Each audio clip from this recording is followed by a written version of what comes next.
प्यारे दर्शकों नमस्कार। तारीख आज 2 मार्च 2025 दिन रविवार, हिंदी तिथि फाल्गुन माह शुक्ल पक्ष तृतीया।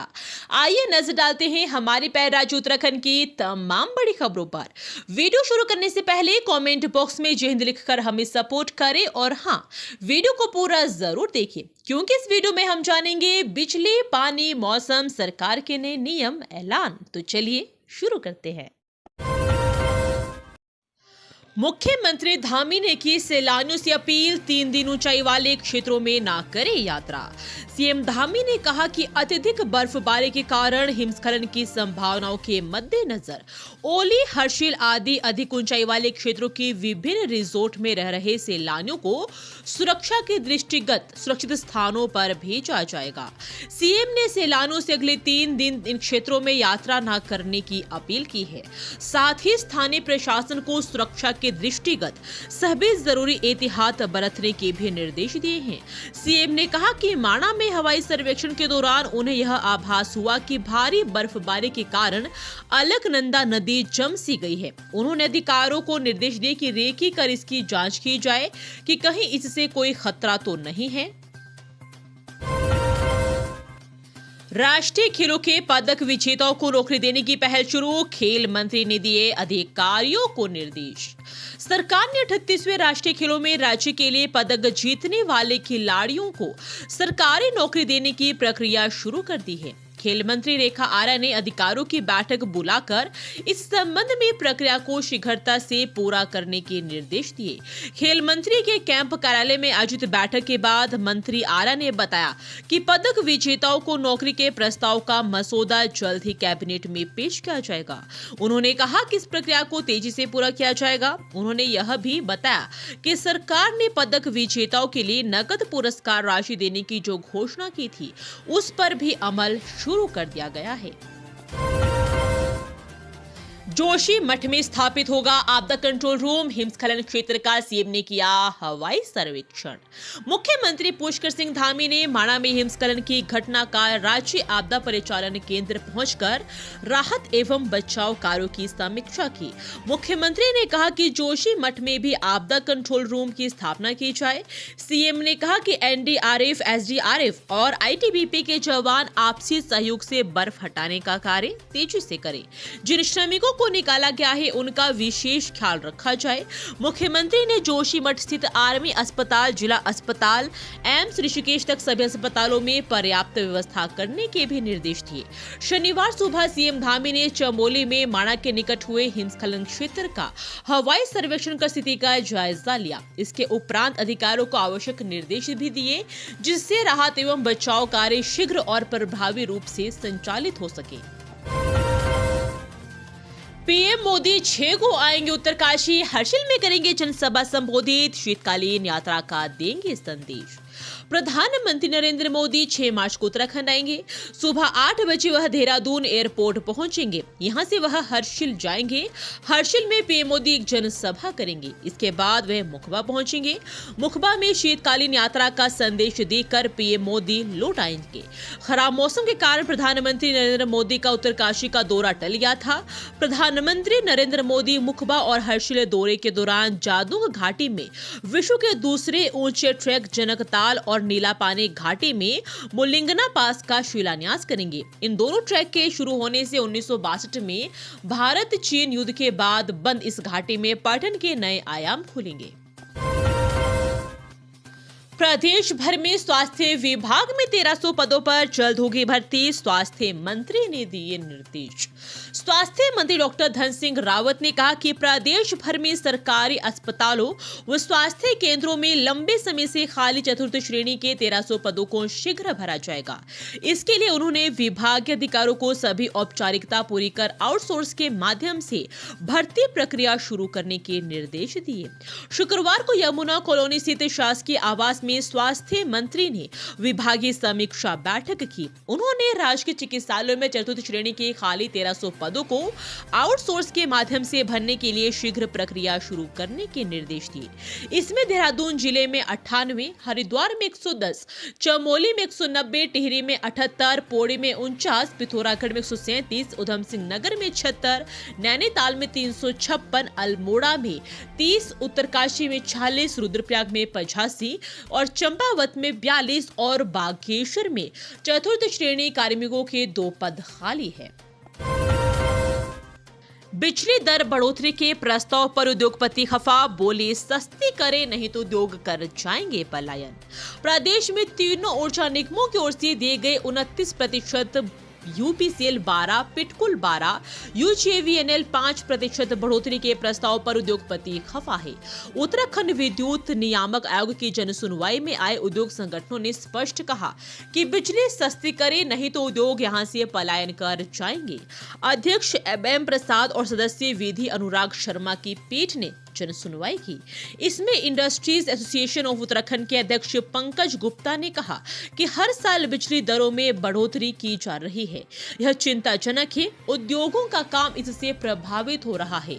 उद्योगपति राजीव अग्रवाल ने कहा कि पिछले कुछ समय में यूपीसीएल की बिजली खपत घट रही है क्योंकि बिजली महंगी होने से लोगों का रूखापन सामने आ रहा है। 2027 से पहले भाजपा संगठन और सरकार का युवाओं पर रहेगा फोकस, रजत जयंती पर आएगी 2 नीति। उत्तराखंड में 2027 के विधानसभा चुनाव से पहले भाजपा संगठन और सरकार के फैसले और नीतियां युवाओं पर केंद्रित होने वाली है। राज्य स्थापना के रजत जयंती वर्ष में युवाओं के लिए 2 नीतियां आएगी। पार्टी ने मंडल अध्यक्ष के पदों पर इस बार युवाओं को मौका दिया है। जिलाध्यक्ष और प्रदेश कार्यकारिणी में भी पार्टी युवाओं को जिम्मेदारी देगी। पिछले दिनों विधानसभा सत्र के दौरान सदन में पेश आर्थिक सर्वेक्षण रिपोर्ट के मुताबिक सरकार युवाओं और यूआईडीएफ योजना के तहत राज्य के 116 स्थानों पर नाबार्ड के माध्यम से ओपन जिम स्थापित करेगी। साथ ही ग्राम पंचायत और ब्लॉक स्तर पर युवाओं को उनसे संबंधित जानकारी एक ही स्थान पर दिलाने के लिए रिसोर्स सेंटर स्थापित होंगे। ये रिसोर्स सेंटर युवा कल्याण विभाग के तहत बनाए जाएंगे। अल्मोड़ा में 9 से 11 मार्च तक मनाया जाएगा होली महोत्सव। कुमाऊं के होलियारे करेंगे प्रतिभाग। उत्तराखंड के सांस्कृतिक नगरी अल्मोड़ा में रंगारंग होली महोत्सव का आयोजन किया जाएगा। आगामी 9 मार्च से 11 मार्च तक इस महोत्सव का आयोजन किया जाएगा। वहीं इस शुभ मौके पर कुमाऊं भर के होलियारे प्रतिभाग करेंगे। दरअसल जिला प्रशासन और संस्कृति प्रेमियों के मध्य शुक्रवार को हुई बैठक में यह निर्णय लिया गया और बैठक के पश्चात जिलाधिकारी आलोक कुमार पांडे ने बताया कि अल्मोड़ा को उत्तराखंड की सांस्कृतिक राजधानी के रूप में जाना जाता है। अल्मोड़ा की इसी पहचान को संजोए रखने के लिए होली महोत्सव का आयोजन कराया जाएगा।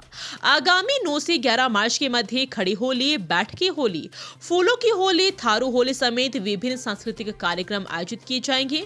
महोत्सव में कुमाऊं भर के होलियारों द्वारा प्रतिभाग किया जाएगा। उत्तराखंड सैनिक कल्याण मंत्री का ऐलान, प्रदेश के युवाओं को विदेश में नौकरी दिलवाएगी सरकार। उत्तराखंड सरकार की तरफ से प्रदेश के सैनिकों की मौत पर 50 लाख की धनराशि दी जाएगी। वहीं राज्य सरकार द्वारा सभी वीरता पद की राशि भी बढ़ा दी गई है। यह घोषणा सैनिक कल्याण मंत्री गणेश जोशी ने शनिवार को एक कार्यक्रम के दौरान की। इस दौरान मंत्री ने कहा कि उपनल कर्मी की मौत पर 1 लाख की बजाय 1.5 लाख रुपए दिए जाएंगे। बता दें कि सैनिक कल्याण मंत्री गणेश जोशी शनिवार को उत्तराखंड पूर्व सैनिक कल्याण निगम लिमिटेड के 21वें स्थापना दिवस पर मुख्य अतिथि के रूप में शामिल हुए। इस दौरान उन्होंने घोषणा की कि अब उपनल कर्मचारी की मौत पर 1.5 लाख रुपए की सहायता मिलेगी। इसके अलावा पंजाब नेशनल के साथ एमओयू हुआ जिसमें बैंक भी 50 लाख रुपए बैंक खाता होने पर देगा। उपनल के वेलफेयर से 1 करोड़ रुपए का विकास सैनिक बाहुल्य क्षेत्र में कराया जाएगा। ओवरसीज की योजना शुरू की जा रही है जिसके माध्यम से विदेशों में प्रदेश के युवाओं को नौकरी मिल सकेगी। उपनल के कार्यालय के लिए जमीन मिल गई है और जल्द ही निर्माण शुरू होगा। उत्तराखंड के लापरवाह कर्मचारी रिटायर होंगे, मुख्यमंत्री पुष्कर सिंह धामी की सख्त वार्निंग। उत्तराखंड से काम से जी चुराने वाले कर्मचारियों की अब खैर नहीं है। धामी सरकार ऐसे कर्मचारियों को चिन्हित कर अनिवार्य सेवानिवृत्ति देने जा रही है। उच्च स्तरीय बैठक में मुख्यमंत्री पुष्कर सिंह धामी ने अफसरों को यह निर्देश दिए। मुख्यमंत्री आवास में हुई इस बैठक में सीएम धामी ने कहा कि जो भी कर्मचारी अपने दायित्वों का निर्वहन भली भांति नहीं करते हैं, उन्हें चिन्हित कर अनिवार्य सेवानिवृत्ति के लिए नियमानुसार कार्रवाई की जाए। दरअसल विभिन्न माध्यमों से सरकार को सूचना मिली है कि काफी संख्या में कर्मचारी अपने दायित्वों को पालन सही नहीं कर रहे हैं। इससे सरकारी कामकाज भी प्रभावित हो रहा है। अब विभागाध्यक्षों के मार्फत ऐसे कर्मचारियों को चिन्हित किया जाएगा। देहरादून से गुमखाल के लिए जल्द शुरू होगी हेली सेवा। यहाँ पढ़िए किराए सहित पूरी डिटेल। देहरादून से गुमखाल के लिए जल्द ही हेली सेवा शुरू होगी। दिल्ली में गढ़वाल सांसद अनिल बलूनी ने उनसे मिलने पहुंचे लैंसडोन होटल एसोसिएशन के प्रतिनिधि मंडल को यह जानकारी दी है। बताया कि लैंसडोन पर्यटन स्थल को केंद्र सरकार की उड़ान योजना का लाभ मिलेगा। लैंसडोन होटल एसोसिएशन के अध्यक्ष अजय सतीजा ने बताया कि होटल एसोसिएशन का प्रतिनिधि मंडल दिल्ली स्थित आवास पर गढ़वाल सांसद बलूनी से मिला था, जिसमें लैंसडोन और आसपास के क्षेत्र में पर्यटन गतिविधियां और सुविधाएं विकसित करने पर चर्चा हुई। सांसद ने प्रतिनिधि मंडल को बताया कि जल्द ही लैंसडोन पर्यटन स्थल को केंद्र सरकार की उड़ान योजना का लाभ मिल सकेगा। शव ले जा रही एम्बुलेंस खाई में गिरी, एक की मौत, बारिश में सड़क धंसने से हुआ हादसा, 2 घायल।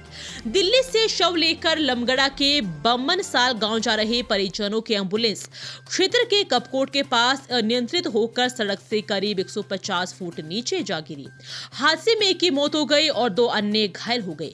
पुलिस ने घायलों को अस्पताल भर्ती कराया, जबकि शव पोस्टमार्टम के लिए भेज दिया है।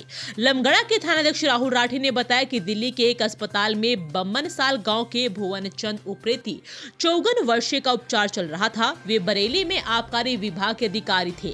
बृहस्पतिवार शाम उनका अस्पताल में निधन हो गया और उनकी पत्नी गंगा उप्रेती, परिजन रमा तिवारी, बहनोई विनोद कुमार भट्ट तथा एम्बुलेंस के चालक सुनील कुमार शव लेकर बमनसाल गांव आ रहे थे। उत्तराखंड लव जिहाद, शादी का झांसा देकर युवती से दुष्कर्म एवं धर्म परिवर्तन का दबाव, आरोपी को किया गिरफ्तार। उत्तराखंड के हरिद्वार जिले में हिंदू बनकर एक युवती को शादी का झांसा देकर उसके साथ कथित दुष्कर्म करने तथा शादी के लिए जोर देने पर उसका अपहरण कर उस पर धर्म परिवर्तन के लिए दबाव बनाने के आरोप में पुलिस ने समुदाय विशेष के युवक को गिरफ्तार किया है। पुलिस ने इसकी जानकारी दी। हरिद्वार के पथरी क्षेत्र के गाड़ो वाली गाँव के रहने वाली 30 वर्षीय अफसान को युवती की शिकायत पर कार्रवाई करते हुए गिरफ्तार किया गया। प्रदेश के पिथौरागढ़ जिले की रहने वाली 22 वर्षीय पीड़ित युवती द्वारा पुलिस में दर्ज शिकायत के अनुसार वे वर्तमान में हरिद्वार के कनखल क्षेत्र के गांव में किराए पर रहती है, जहां उसे एक जिम के अर्श नाम का युवक मिला। युवती ने बताया कि अर्श ने खुद को हिंदू बताया और वह माथे पर तिलक लगाकर आता था। पीड़िता ने बताया कि युवक ने उसे शादी का झांसा देकर लंबे समय तक उसका शारीरिक शोषण किया और जब उसने उस पर शादी के लिए दबाव डाला तो उसने उससे धर्म परिवर्तन करने के लिए कहा, जिससे उसे उसके दूसरे धर्म के होने का पता चला। युवती ने बताया कि युवक के माता पिता, भाई, चाचा और उसके गांव के प्रधान ने भी उस पर धर्म परिवर्तन का दबाव बनाया और जब उसने उससे इनकार कर दिया तो उन्होंने जबरन धर्म परिवर्तन कराने के लिए उसका अपहरण कर लिया। ये थी आज की फटाफट खबरें। हम मिलेंगे अगले बुलेटिन में, तब तक के लिए धन्यवाद। जय हिंद।